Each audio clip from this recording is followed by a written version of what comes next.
Alright guys, so I thought I would give you guys an update on my Microsoft support situation over my broken Xbox One X, and this thing turned into something like I never actually imagined it would, so it's definitely very interesting. So if you want to know what originally happened, I will have a link to the original video at the end of this video and like the end cards and also in the description, so I don't have to go over all the details here for the sake of time. But long story short, basically what happened is my Xbox One X would power itself off in the middle of me playing games like Red Dead Redemption 2 and Black Ops 4, and I wanted to exchange the console with Microsoft support and get a refurbished one, but they refused to give me one, and they also refused to give me a refund on Red Dead Redemption 2, a game that I couldn't even play, since every time I tried to, my Xbox would literally power itself off after about 15 minutes. They basically said that I would have to wait around a month to see if they could even fix the console or not, and basically I was pissed off because there was no guarantee that they would even be able to replicate the problem, and I would be without my console for around a month with no guarantee it would even be working properly when I got it back. So that is when I sent my console into Microsoft support, and shortly thereafter I decided to make my video about the entire situation. So this is where things really started to get interesting. About a day or two after uploading the video, I actually received an email from someone who works at Microsoft, and I won't say his name here in case he doesn't want it public, but basically someone over at Microsoft saw my video and wanted to make the situation right. Now obviously, if I had not uploaded that video, or I didn't have the pretty sizable following on YouTube that I do have, they probably would not have even thought twice about this, and they definitely would not have reached out. In this situation, I definitely got special treatment, and I want to make that abundantly clear, because what happens next will most likely never happen to anyone else who doesn't have a channel around the size of mine or bigger. So they asked if I still had my console because they wanted it at Microsoft HQ to have a team investigate what the problem was, and they would send me a refurbished replacement, which is exactly what I wanted from the beginning. They also gave me a refund on Red Dead Redemption 2, but actually still let me keep the game on my account, which was really unexpected. I know why they did it, but still, it's pretty damn cool. So I told them that I already sent it in to the service center. So at that point, the guy I was in contact with at Microsoft had my repair pushed to an expedited status, and I received my console within a few days after that. And imagine my surprise, it was exactly the situation I had predicted all along.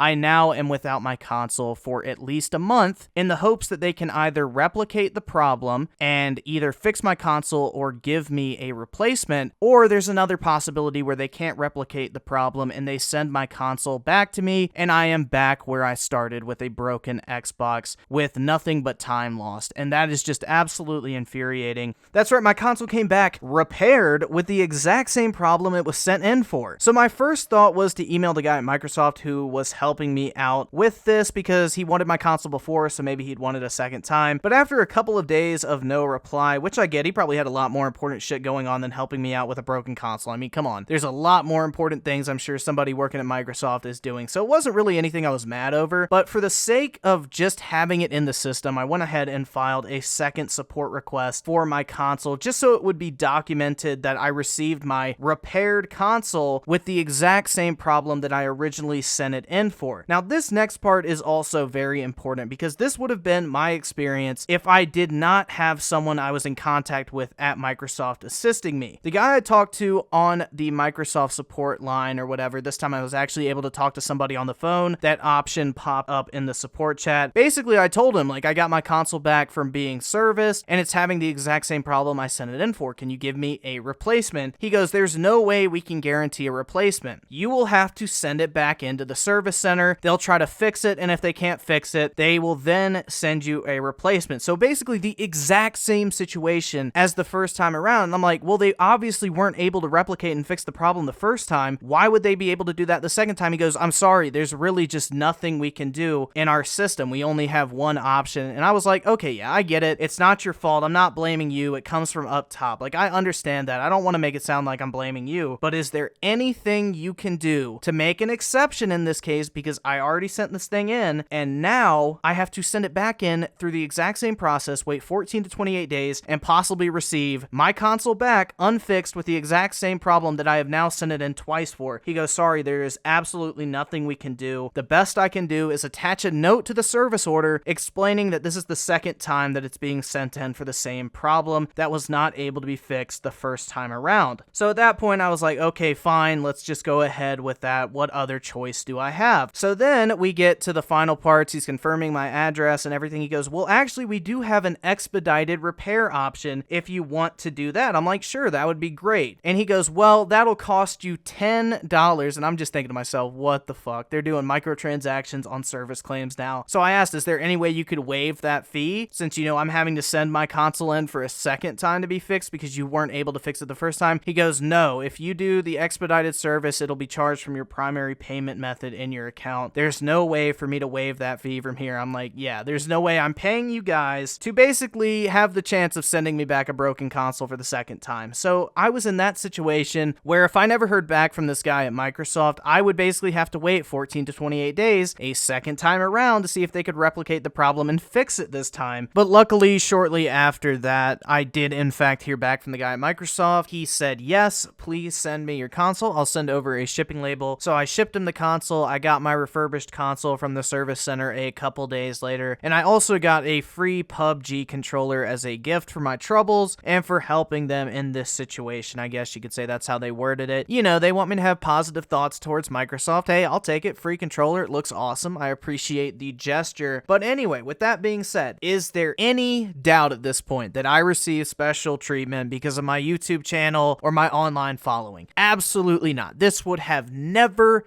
happened if I had not uploaded that video, if I didn't have a pretty sizable channel on YouTube, and if I hadn't have been so vocal as I was, because I think they saw this PR nightmare coming because that first video I did got a lot of traction. It also opened up a can of worms in a lot of cases because if you go through the comments on that video, there are a ton of people sharing their bad support experiences with Microsoft, and that is not good whatsoever because when you have a video that's very critical, then when you go to the comments, you find a lot of comments backing that up. That is not a good PR situation. So it's obvious they wanted to quell the controversy as soon as they could, and honestly, I get why they did it, but at the same time, I am appreciative because guess what? They sure as hell didn't have to. They are almost $1 trillion company. Do you think that my shitty little YouTube channel is actually going to do much to hurt them in the long run? Probably not, but they still, regardless, reached out and tried to rectify the situation, which as a customer, I appreciate regardless of the circumstances or motivations behind it, because as someone who paid for my console, as someone who has spent a ton of money on games, I want my stuff to work. So I do appreciate that they at least did try to make the situation right, because especially after I put them on blast in that video, they definitely did not have to, and I think that says something at the same time too. Could it be to quell a PR nightmare? Absolutely. Could it be because they saw my account and saw that I spent thousands of dollars on digital games this generation? It could be the case as well. Could be a mix of both. Who knows? But regardless of the fact, I do appreciate that they at least did make the effort to try and rectify the situation because it was completely not expected. At least, like, when I first saw that, I thought the email was fake. I went on LinkedIn and everything and checked all the names to make sure it lined up before I gave any personal information or anything like that. So, yeah, I mean, I think that says a lot, though, that a company kind of swallowed its pride in this case in some regards, reached out to me and tried to rectify the situation. They didn't ask for me to take down the video or anything else. I genuinely think the guy who reached out to me, he was really nice, he was really helpful, and I do appreciate that greatly because it was completely unexpected. I was very surprised. But it still doesn't make up for the fact, though, that I did have that bad service experience, and if I was not in contact with the guy at Microsoft, when I received my console back from being fixed the first time and I got it broken again, I would probably be stuck in a support loop where I was sending this console back multiple times only for them to not be able to replicate the problem. They send it right back to me and the cycle continues until my warranty runs out and I no longer have a claim, or until I just eventually give up. So yeah, it doesn't change the fact that the support situation was shitty all around, but I do appreciate them actually trying to make it right. So with that being said, I definitely got special treatment. It wasn't like I was going into this either trying to get special treatment either. I didn't submit my support request as Griffin Gaming. I didn't link to my YouTube channel and say, you better give me a new Xbox or I'm going to put you on blast in front of 40,000 subscribers. No, that's so stupid. And people were actually trying to accuse me of that, like, oh, you're just an entitled YouTuber who wants special treatment from Microsoft. You're not any more special than the rest of their customers. Like, do you actually think I submitted my service request as Griffin Gaming? No, it was so stupid, but it just shows you people will try to damage control for anything. But anyway, yeah, I also want to say a quick thank you to everybody in the comments section on that video. Like, honestly, you guys are fucking awesome. All of you guys who are trying to help me solve my problem. That was really awesome, and I greatly appreciate all the troubleshooting you guys tried to recommend to solve my problem. So I just wanted to mention that real quick, because it's not all negative in regards to people leaving comments on that video trying to call me out, because there was a lot of support and I really do appreciate it. But yeah, that wraps up this entire Microsoft support situation. It's honestly kind of hard to believe that it is over at this point. But anyway, guys, I want to say thank you all so very much real quick just for all the recent support on this channel. It's been absolutely mind-blowing. I'm about to hit 50k subscribers, which is still hard for me to believe, but let me know if you want me to do anything special for 50k subs, like any video ideas or something like that. Like, leave a comment, tell me what you think I should do if you would be interested in something like that. But yeah, guys, I just want to say thank you all so much for watching as always, and I will catch you guys next time. Now, I'm about to go play some damn Red Dead Redemption 2 almost a month after I bought this damn game. But anyway, guys, I will catch you all in the next video.